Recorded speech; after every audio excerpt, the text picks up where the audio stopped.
సమాజంలో అక్రమ ఆస్తులకు బినామీలు ఉంటారు.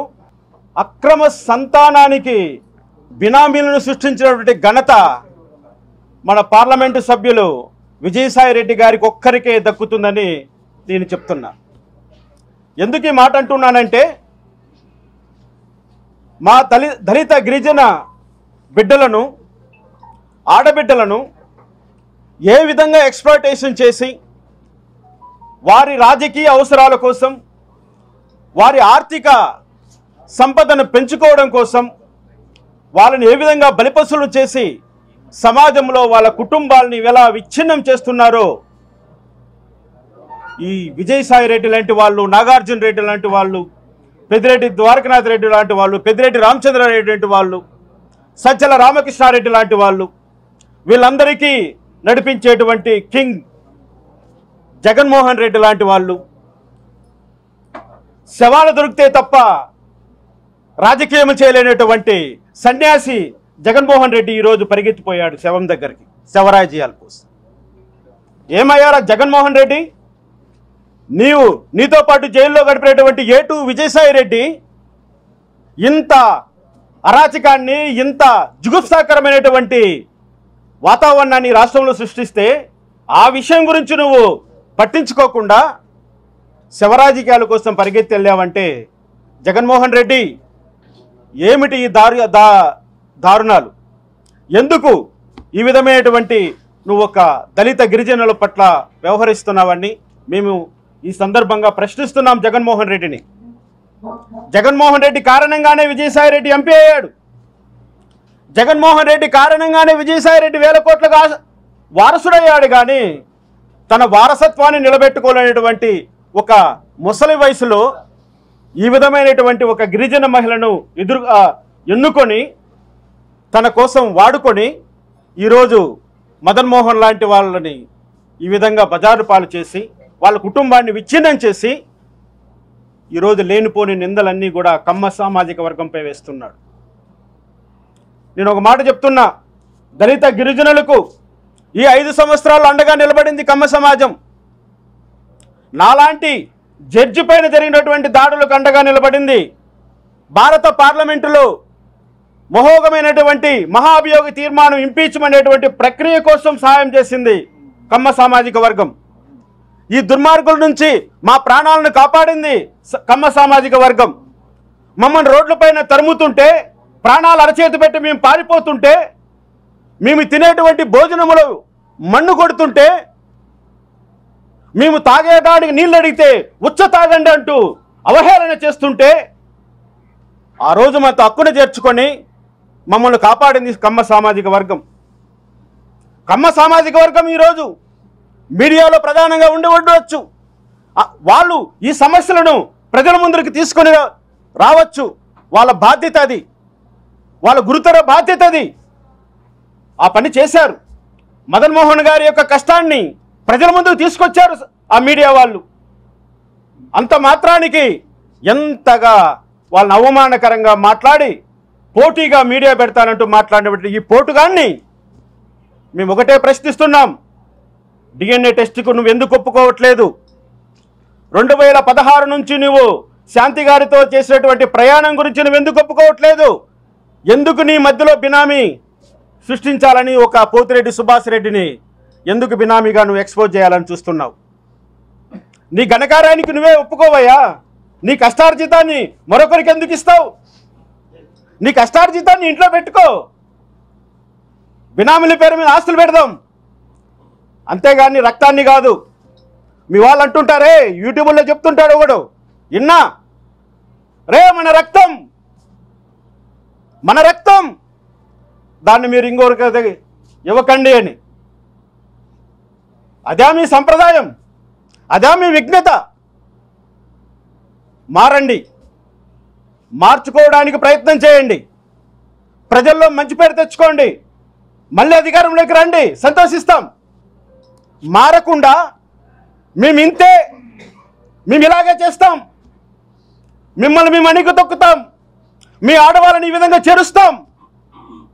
అవును, చేశారు శాంతి గారిని. భర్త ఉండంగా ఇటువంటి సంబంధాలు పెట్టుకుంటే దాన్ని న్యాయ పరిభాషలో రేపంటారు, అక్రమ సంబంధం అని కాదు, రేపంటారు. ఒక దళిత స్త్రీని కానీ ఒక ఆదివాసీ స్త్రీని కానీ ఏదో రూపంలో లోపరుచుకొని వాళ్ళతో శారీరక సంబంధం పెట్టుకుంటే అది నేరమని ST prevention of atrocity act స్పష్టంగా చెప్తోంది. మీకు చట్టాల గురించి తెలుసు, చట్టాలు చేసేటువంటి చట్టసభల్లో సభ్యులు మీరు. మరి ఏ విధంగా ఈ అనైతికమైనటువంటి కార్యానికి మీరు పూడుకున్నారు విజయసాయి రెడ్డి గారు అని మేము ప్రశ్నిస్తున్నాం. వెళ్తాడట, ఉమెన్ కమిషన్కి వెళ్తాను, ఎస్టీ కమిషన్కి వెళ్తాను, హ్యూమన్ రైట్ కమిషన్కి వెళ్తాను, పార్లమెంట్లో నా ప్రివిలేజ్ వాడుకుంటాను అంటున్నాడు. నువ్వు వాడుకోవాల్సింది నీ పార్లమెంటరీ ప్రివిలేజ్ కాదయ్యా. ఒక వ్యక్తిగా, ఒక మనిషిగా, ఒక ఆడదానికి భర్తగా ఆ ప్రివిలేజ్ వాడుకో. నిన్ను నమ్ముకున్న నీ భార్యను ద్రోహం చేశావు, మరొకటి భార్యను అన్యాయం చేశావు. ఇదా ప్రివిలేజ్ నీకు? ఈ విషయం తేలాలి. న్యాయ ప్రక్రియ సుదీర్ఘమైనదే, న్యాయ ప్రక్రియ చాలా రోజులు పడుతుంది. అయినప్పటికీ కూడా మీ మదన్ మోహన్ ఏంట నడుస్తాం. మేము అంటున్నాం, మదన్ మోహన్ గారు వాళ్ళ ఇంటి పేరు మానేపాటి, మన విజయసాయి రెడ్డి గారి యొక్క ఇంటి పేరు ఈ పెనుంబాక. ఆయన బాగా గుర్తుపెట్టుకున్నారు, ఎనుంబాక. ఈ కలియుగ కృష్ణుడు శాంతి గారికి పుట్టిన ఈ మగబిడ్డ ఏ వారసత్వానికి వారసుడో తేలాలి. మైనంపాటి వారసుడా, వేనంబాగు వారసుడా? క్లారిటీ రావాలి, కావాలి చట్టానికి. అది చట్టం ప్రకారం ఇది తేలాలి. మేము వెళ్ళాం, రాష్ట్ర హోమ్ మినిస్టర్ గారిని కలిసాం, డీజీపీ గారికి కలిసాం, ఇంతవరకు ఎఫ్ఐఆర్ రాలే. అడుగుతున్నాం ఈ ప్రభుత్వాన్ని కూడా, కంప్లైంట్ ఇచ్చినట్టు ఎఫ్ఐఆర్ కట్టాలి కదా, మీరెందుకు తాత్సారం చేస్తున్నారని అడుగుతున్నాం. విజయసాయి రెడ్డి మీకు ప్రివిలేజా?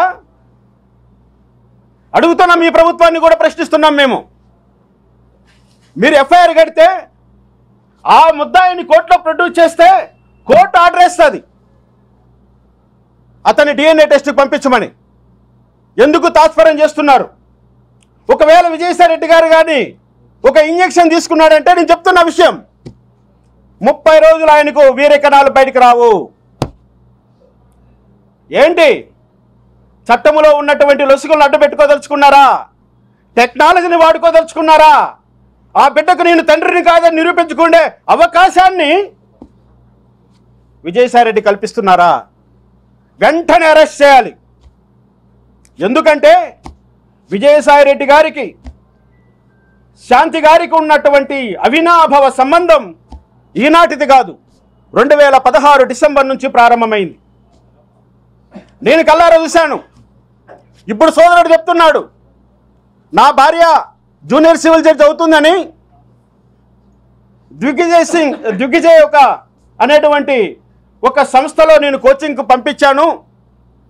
తనకు డిస్టర్బ్ కాకూడదని తనకు సపరేట్గా ఒక అకామిడేషన్ ఏర్పాటు చేశాను. ఆ టైంలో నన్ను మోసం చేసి ఈ విధంగా విజయసాయి రెడ్డి సుభాష్ రెడ్డితో కలిసి ఢిల్లీకి ప్రయాణం వచ్చింది. అది మీకు అంటబడింది. ఈరోజు మీరు బయట పెడుతున్నారు సార్, దీంట్లో వాస్తవం నాకు అర్థమవుతుంది అంటున్నాడు.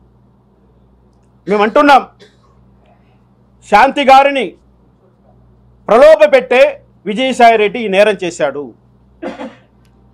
ఒక గిరిజన స్త్రీని ప్రలోభ పెట్టి లొంగ తీసుకొని శారీరక అవసరాలకు వాడుకొని, అదేవిధంగా ప్రభుత్వ ఆస్తులను కొల్లగొట్టడం కోసం, విశాఖపట్నంలోని దేవాదాయ భూములన్నింటినీ దోచేయడం కోసం శాంతి గారిని ఈ విధంగా అక్రమంగా వాడుకోవడం కూడా ఇది నేరమే.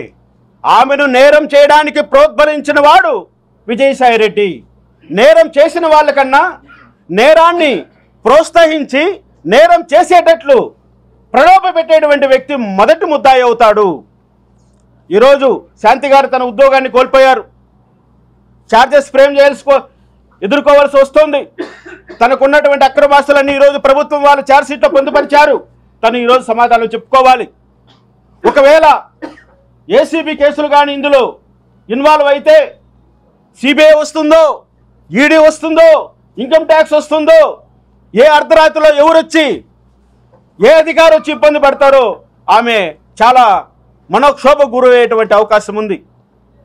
ఆమె తప్పు చేసిందా, ఒప్పు చేసిందా, ఆమె చేసింది న్యాయమా, ధర్మమా అనేది న్యాయస్థానాలకు వదిలిపెడితే ఒక మనుషులుగా, ఒక మానవత్వం ఉన్న వాళ్ళగా, ఒక బడుగు బలహీన వర్గాలకు చెందిన వాళ్ళగా ఎంతో కష్టపడితే కానీ ఒక స్థాయికి రాలేనటువంటి ఈ బడుగు బలహీన వర్గాలు, ఆదివాసీ, గిరిజనులు, ఈ దళితుల బిడ్డలు ఒక ఉన్నత స్థానంలో ఉంటే మీ కళ్ళు వార్చవు. ఈ విధమైనటువంటి రొంపులేకి దించుతారు, ఈ విధంగా వాళ్ళ జీవితాలను నాశనం చేస్తారు, ఈ విధంగా వాళ్ళ బిడ్డలను కూడా సర్వనాశనం చేస్తారు, ఒక కుటుంబాన్నే సర్వనాశనం చేస్తారు. కాబట్టి మేము ఒకటే డిమాండ్ చేస్తున్నాం, విజయసాయి రెడ్డి పైన క్రిమినల్ చర్యలు వెంటనే ప్రారంభించాలి. ఏదైతే మన మదన్ మోహన్ గారు ఇచ్చినటువంటి క్రిమినల్ కంప్లైంట్ ఉందో ఆ కంప్లైంట్ వెంటనే ఎఫ్ఐఆర్గా రిజిస్టర్ చేసి విచారణ మొదలుపెట్టి విజయసాయి రెడ్డి గారిని అరెస్ట్ చేసి అతని దగ్గర DNA సంబంధించినటువంటి మెటీరియల్ కలెక్ట్ చేసి అతను మెడికల్ ఎగ్జామినేషన్ చేసుకోకుండా అడ్డుపడి ఈ యొక్క ప్రశ్నకు సమాధానం చెప్పండి. ఈ యొక్క కలియుగ కర్ణుణ్ణి మరో కర్ణునిగా, మరొక ఉగ్రవాదిగా తయారు చేసి సమాజం పైన వదలకండి. మాకు ఆన్సర్ కావాలి. మేము ప్రశ్నిస్తున్నది అదే. మదన్ మోహన్ గారికి న్యాయం జరగాలి. అదేవిధంగా మదన్ మోహన్ గారికి ఎటువంటి ప్రాణహాని జరగకుండా, ఎటువంటి అతనికి కష్టాలు నష్టాలు కలగకుండా, అతని ప్రాణ దాడి జరగకుండా ఈ ప్రభుత్వం రక్షణ కల్పించాలని కూడా మేము ఈ సందర్భంగా డిమాండ్ చేస్తున్నాం. మీకు అందరికీ కృతజ్ఞతలు చెప్తున్నాం. మన